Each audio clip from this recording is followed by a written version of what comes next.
Assalamualaikum warahmatullahi wabarakatuh. Salam sejahtera untuk kita semua. Pada kesempatan kali ini saya akan membuka perkuliahan perdana kita, yaitu mata kuliah manajemen bencana, di mana ada 8 sub pokok bahasan yang akan kita pelajari selama 1 semester ke depan, yang terdiri dari konsep dasar penanggulangan bencana, analisis risiko pada penanggulangan bencana, perencanaan penanggulangan bencana, dan praktik Rapid Health Assessment atau RHA, kemudian manajemen pencegahan dan penanggulangan bencana, manajemen sarana dan logistik, manajemen pencegahan penyakit menular dan survei data penyakit pada wilayah darurat bencana, manajemen kesehatan dasar, sanitasi dalam air bersih dalam penanggulangan bencana, manajemen informasi dalam penanggulangan krisis bencana, dan yang terakhir ada komunikasi risiko dalam manajemen penanggulangan bencana.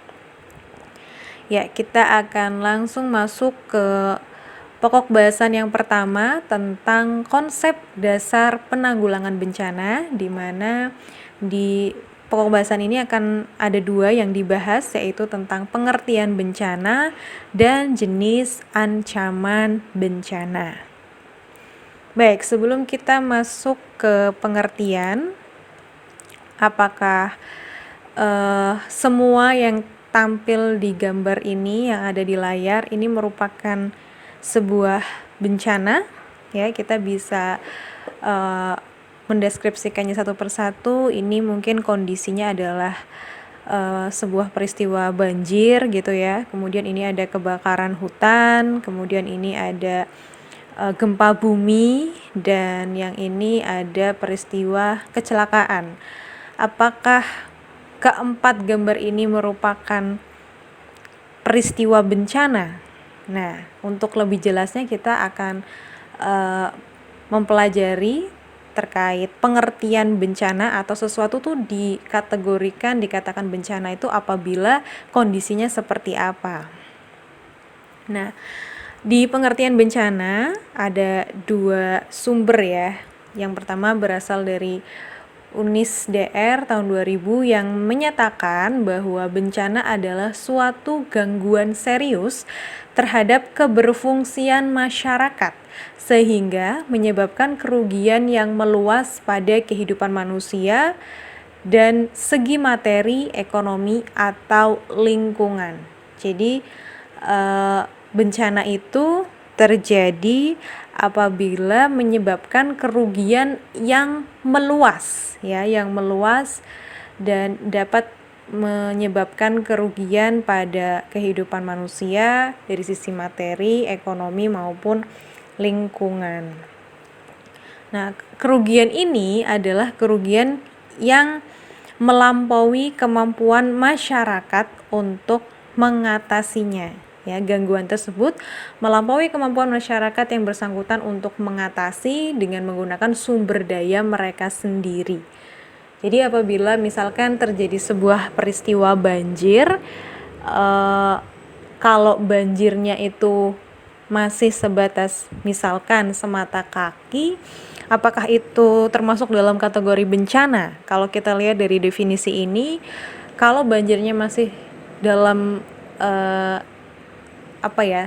kedangkalannya itu masih cukup dangkal gitu ya, tidak sampai menimbulkan kerugian yang sampai menyebabkan manusia itu tidak mampu untuk mengatasi, berarti itu masih belum dikategorikan sebagai bencana gitu ya. Melainkan ya banjir itu sebuah musibah yang menimpa sekelompok masyarakat di wilayah tertentu, tetapi masih belum dikatakan sebuah bencana.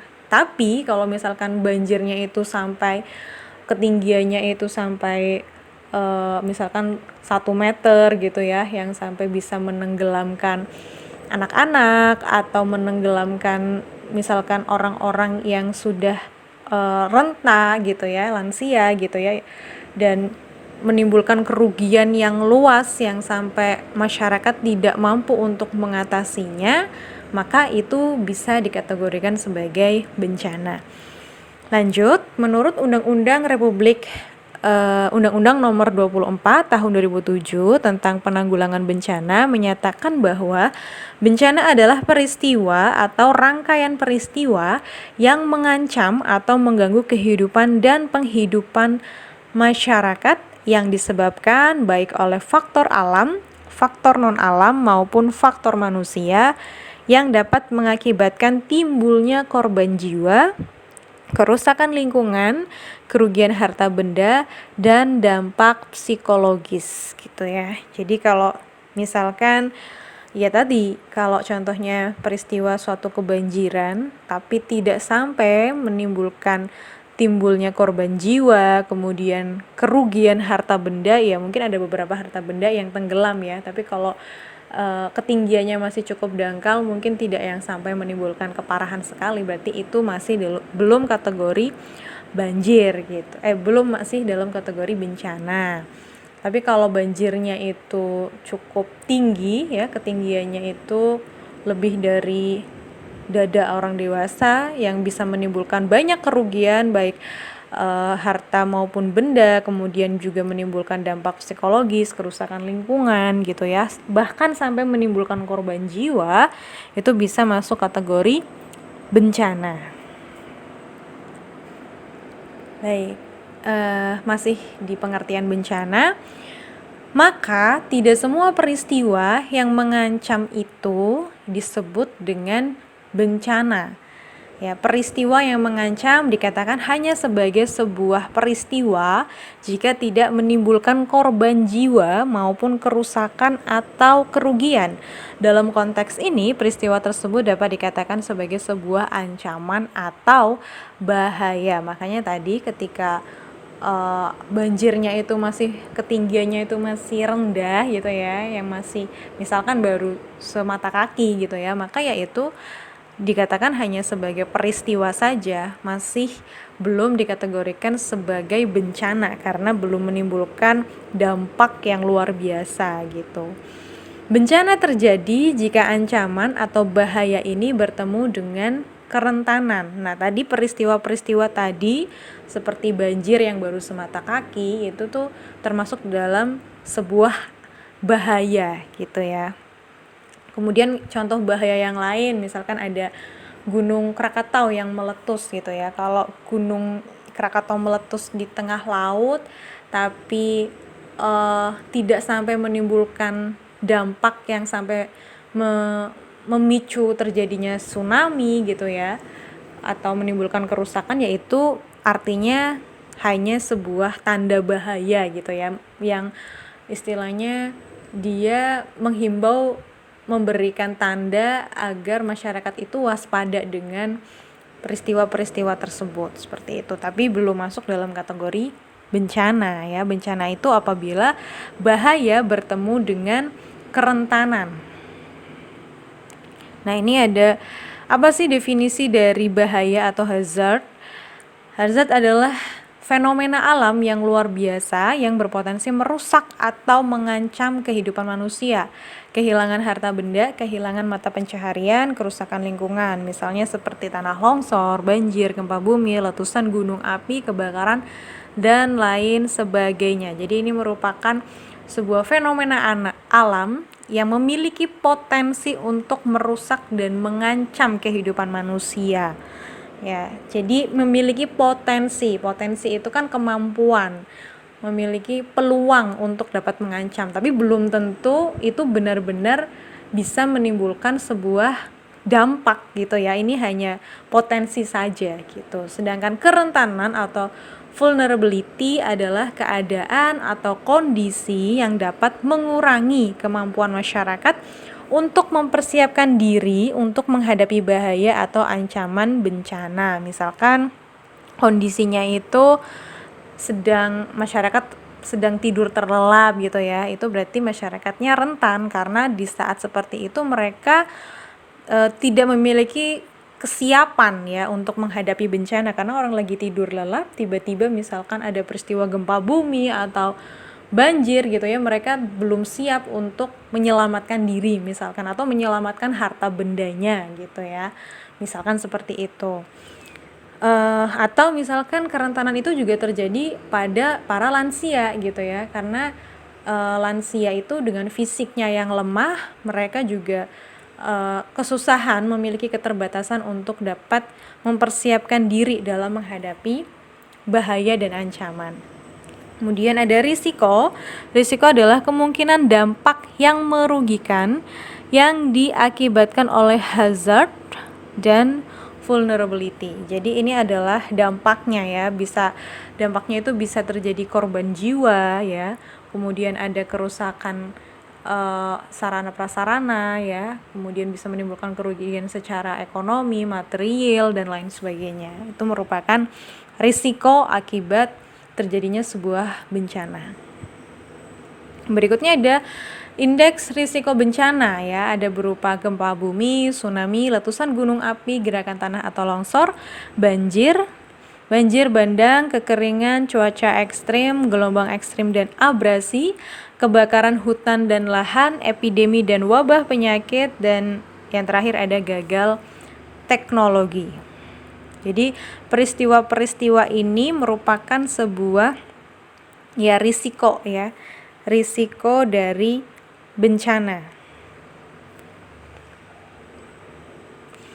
Kemudian faktor bencana ya, ada 3. Yang pertama bisa disebutkan karena faktor alam, kemudian faktor non alam, dan faktor manusia atau sosial. Nah, yang pertama, bencana alam yang pasti jelas diakibatkan oleh peristiwa atau serangkaian peristiwa yang disebabkan oleh alam ya, karena kondisi alam ya, contohnya seperti gempa bumi, gunung meletus, tsunami, banjir, tanah longsor, dan angin topan. Nah, faktor lain yang mempengaruhi terjadinya bencana alam adalah adanya pemanasan global dalam kaitannya dengan efek rumah kaca, karena kalau efek rumah kaca terjadi itu pasti dapat mempengaruhi perubahan iklim secara global yang menyebabkan siklus musim menjadi tidak sesuai yang dapat menimbulkan bencana ya, seperti kondisi sekarang ini kan kondisi musimnya sudah tidak menentu ya, sudah tidak seperti dulu gitu, bahwa musim hujan itu biasanya per 6 bulan gitu ya, begitupun dengan musim kemarau 6 bulan. Sekarang di musim kemarau pun tiba-tiba terjadi hujan gitu ya, bahkan hujannya kadang-kadang hujan yang dengan intensitas yang cukup besar, dan kadang-kadang malah justru hujan batu es gitu. Jadi sekarang sudah tidak bisa diprediksi lagi terkait cuaca. Ini merupakan salah satu dampak atau efek dari pemanasan global, sehingga bisa menyebabkan perubahan iklim ya, yang nanti mungkin suatu saat juga bisa menimbulkan sebuah bencana. Kemudian yang kedua ada bencana non alam. Nah, bencana non alam adalah suatu bencana yang diakibatkan oleh peristiwa atau serangkaian peristiwa yang bukan berasal dari alam ya. Contohnya seperti gagal teknologi, gagal modernisasi, epidemi, atau wabah penyakit. Nah, gagal teknologi itu merupakan semua bencana yang diakibatkan oleh kegagalan desain, pengoperasian, kelalaian, dan kesengajaan manusia dalam penggunaan teknologi atau industri atau UNISDR, seperti kebakaran, kegagalan, atau kesalahan desain, kesalahan prosedur, pengoperasian pabrik atau teknologi, kerusakan komponen, kebocoran reaktor nuklir, kecelakaan transportasi, sabotase, atau kebakaran akibat kerusuhan dan jebolnya bendungan. Kegagalan teknologi dapat menyebabkan pencemaran baik itu udara, air maupun tanah ya. Kemudian juga bisa menyebabkan korban jiwa, kerusakan bangunan, harta benda, dan kerusakan lainnya. Pada skala yang lebih besar lagi ya, kegagalan teknologi dapat mengancam kestabilan ekologi ya. Jadi ya, kegagalan teknologi itu misalkan ada kesalahan dalam pengoperasian mesin, kelalaian, kegagalan desain ya. Hal-hal seperti itulah yang bisa juga menyebabkan pencemaran ya, baik itu udara, air maupun tanah, bahkan bisa juga merenggut korban jiwa. Nah, yang terakhir ada bencana sosial. Bencana sosial ini merupakan bencana yang diakibatkan oleh peristiwa atau serangkaian peristiwa yang disebabkan oleh manusia. Kemudian bencana jenis ini dapat berupa konflik sosial antar kelompok atau antar komunitas masyarakat dan juga teror. Nah, ini pernah terjadi juga ya di Indonesia, ada konflik antara suku A dengan suku B gitu ya. Ya, ini merupakan contoh dari bencana sosial. Nah, konflik sosial yang terjadi biasanya disebabkan karena berbagai faktor. Salah satunya faktor yang kerap memicu konflik sosial adalah keterbatasan akses dari kaum marginal terhadap sarana dan prasarana yang disebabkan oleh pemerintah yang tidak membangun sarana prasarana itu secara merata, sehingga orang-orang yang berada di istilahnya perbatasan gitu ya, kaum marginal ini mereka merasa ketidakadilan karena adanya keterbatasan akses yang mereka miliki, tidak sebebas orang-orang yang misalkan berada di ibu kota gitu, sehingga terjadilah konflik sosial ini. Nah, seperti itu. Ini adalah contoh dari bencana sosial. Baik, terima kasih. Itu adalah materi pengantar untuk mata kuliah manajemen bencana. Kurang dan lebihnya mohon maaf. Saya akhiri. Wassalamualaikum warahmatullahi wabarakatuh.